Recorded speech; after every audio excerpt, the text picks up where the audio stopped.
Salut, c'est Eric. Alors, cette vidéo est la deuxième vidéo de la série Comment se libérer de l'illusion du manque.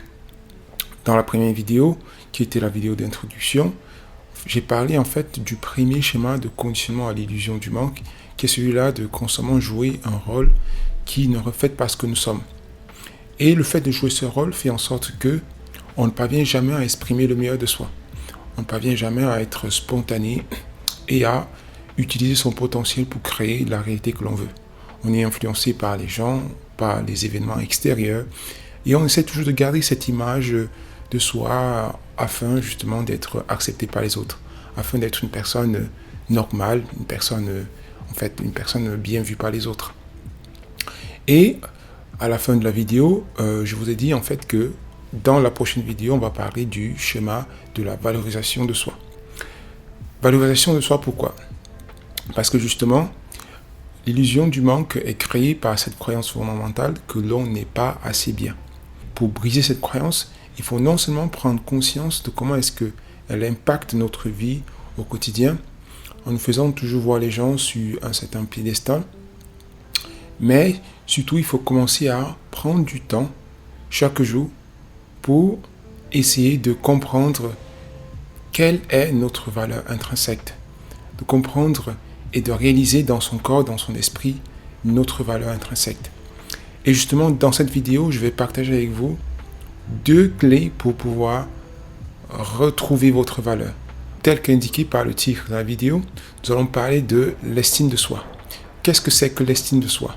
Que signifie avoir de l'estime de soi et comment implémenter, comment réaliser cette estime de soi dans son esprit, dans ses émotions et dans son corps. Se libérer de l'illusion du manque signifie embrasser l'abondance. Embrasser l'abondance que tu es déjà. Cependant, il ne s'agit pas d'une abondance extérieure d'abord. Il s'agit d'abord de créer cet état d'abondance à l'intérieur de toi. Avant, après, d'apprendre à manifester cela à l'extérieur. Parce que l'abondance, c'est d'abord un état d'être. C'est une façon d'être. C'est apprendre à vivre connecté à ce que tu es à l'intérieur de toi.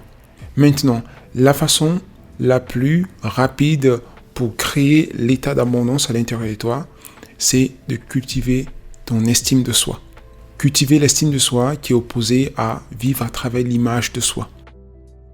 Maintenant, tel que j'ai dit, l'abondance doit d'abord être manifestée à l'intérieur de soi avant d'être manifestée à l'extérieur. Et le moyen le plus rapide pour manifester l'abondance à l'intérieur de soi, c'est en cultivant l'estime de soi. Et bien évidemment, je vais vous donner 2 clés qui vous permettent de cultiver l'estime à l'intérieur de vous. Mais avant cela, essayons d'abord de définir qu'est-ce que c'est que l'estime de soi. Durant toute la vie, on t'a appris qu'il fallait que tu fasses quelque chose pour avoir de la valeur. Qu'il fallait que tu te présentes d'une certaine façon. Il fallait que tu sois plus gentil, plus adorable, plus serviable, plus obéissant, etc. Et donc, avec le temps, on va construire cette image-là, on va construire cette façon d'être qui va faire en sorte que, petit à petit, on va s'éloigner de son centre. On va s'éloigner de cette personne-là qui était spontanée lorsqu'elle était jeune. Lorsque les enfants sont petits, ils ont cette capacité-là à être ce qu'ils sont. Ils ont cette capacité d'être spontanés, d'être dans le moment présent. Et lorsqu'ils vont grandir, on va les habituer, on va les programmer en fait à ne plus être spontanés.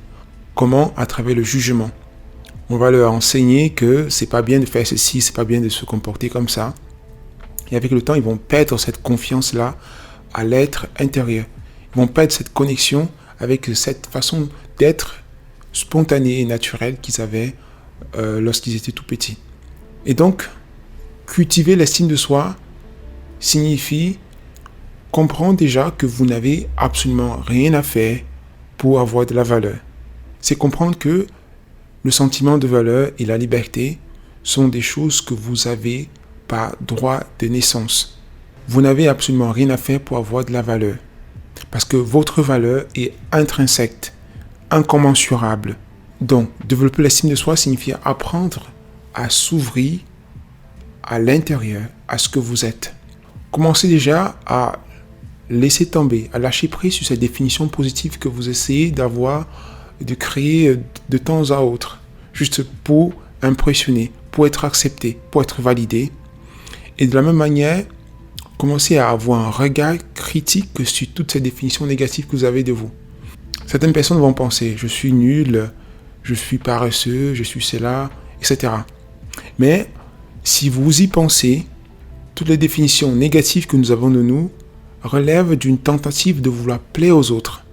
Pourquoi ? Parce que à la base, si je ne veux pas plaire, si je n'ai pas besoin de plaire aux autres, alors pourquoi est-ce que je veux penser que je suis nul, que je suis ceci ou que je suis cela ? Pourquoi est-ce que je vais avoir tous ces qualificatifs réducteurs de ma propre personne ? Et donc, notre ombre, notre obscurité relève en fait de notre tentative à vouloir exister aux yeux des autres. Si je n'ai pas besoin de plaire aux autres, si je n'ai pas besoin d'être validé, alors je vais tout simplement aussi abandonner tous ces mécanismes de protection ou bien toute cette définition négative que j'ai sur moi. Donc, cultiver l'estime de soi signifie s'ouvrir à ce que vous êtes à l'intérieur, s'ouvrir à votre valeur intrinsèque, s'ouvrir à ces choses-là qui sont uniques à vous.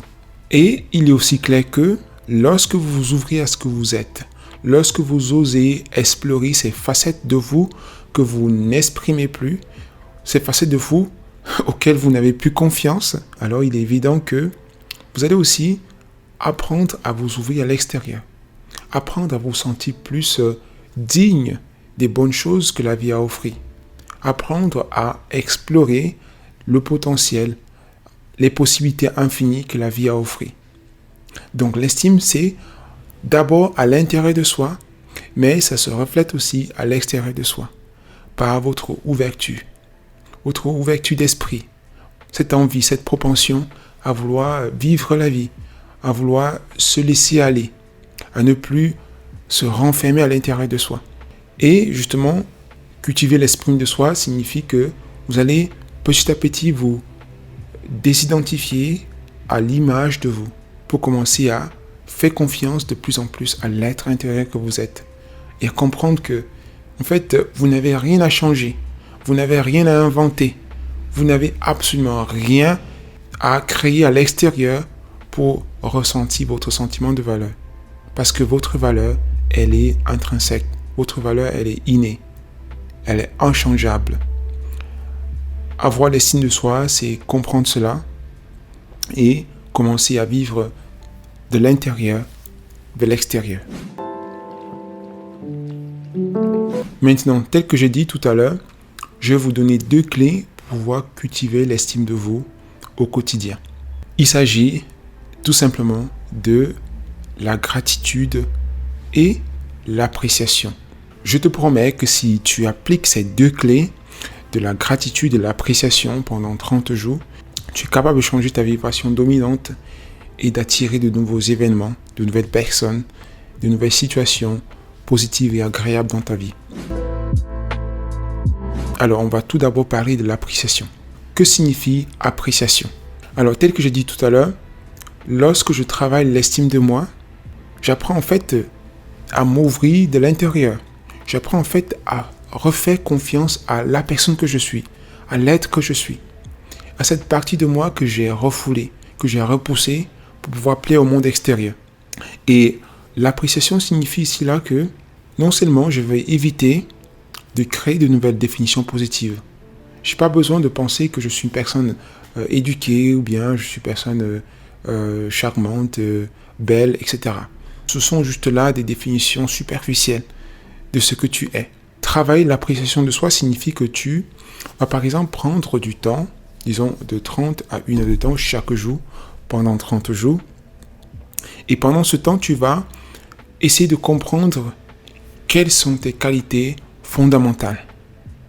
Quelles sont tes qualités fondamentales ? Je ne parle pas ici là de je suis une personne éduquée, je suis une personne sensible, je suis une personne, je sais pas, forte, une personne intelligente, qui sont dans la majeure partie du temps des définitions que nous utilisons juste pour nous sentir acceptés, pour nous sentir validés par les autres.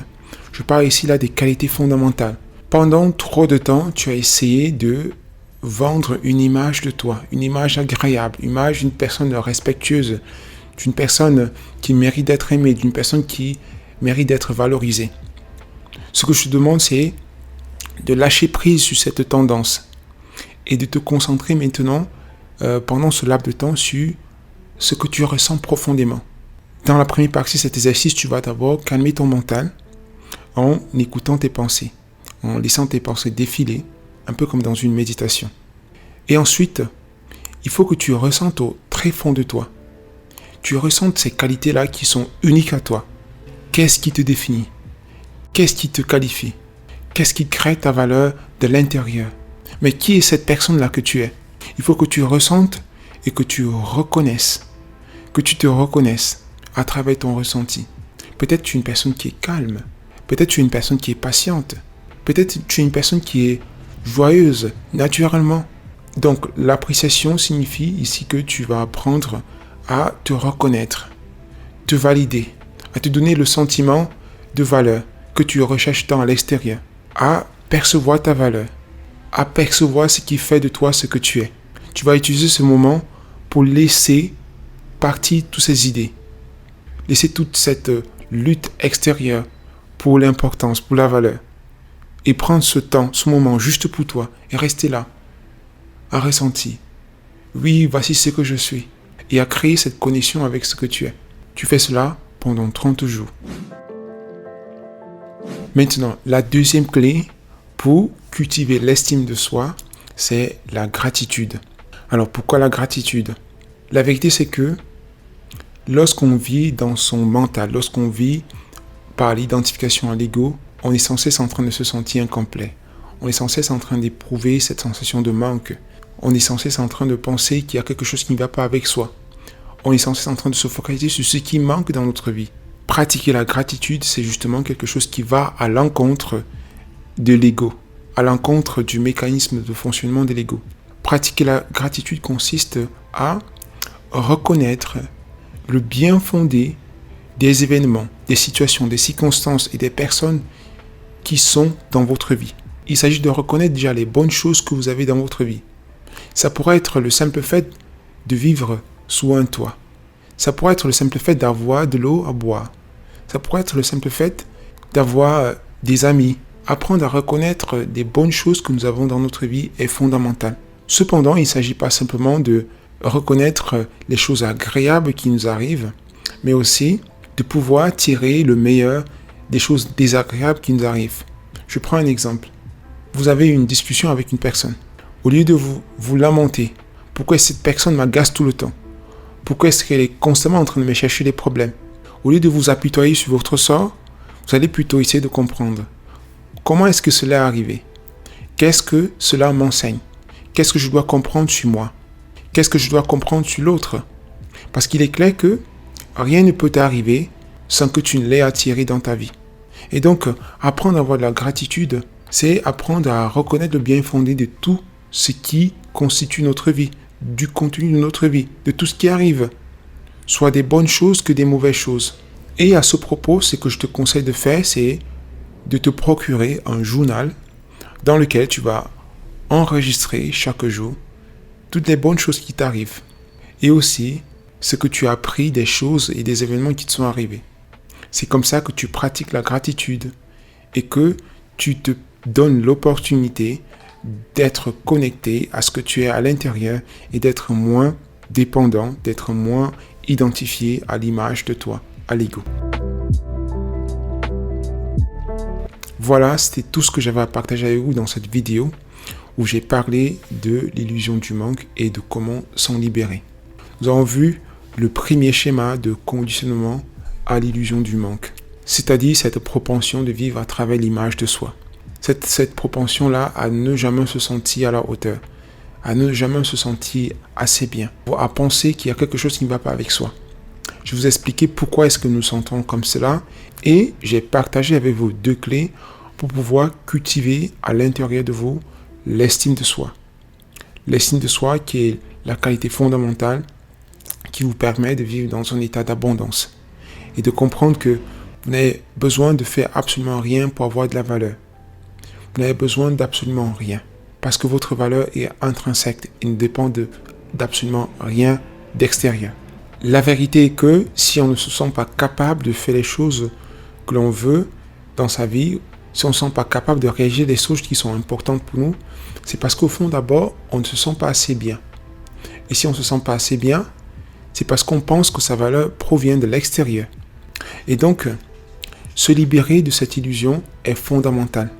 Se libérer de ce schéma de conditionnement est fondamental pour s'ouvrir à ce que l'on est à l'intérieur de soi et créer cette connexion-là avec l'être intérieur afin d'avoir cette propension naturelle à embrasser la vie, à embrasser les opportunités, mais surtout déjà à voir les opportunités que la vie nous offre chaque jour.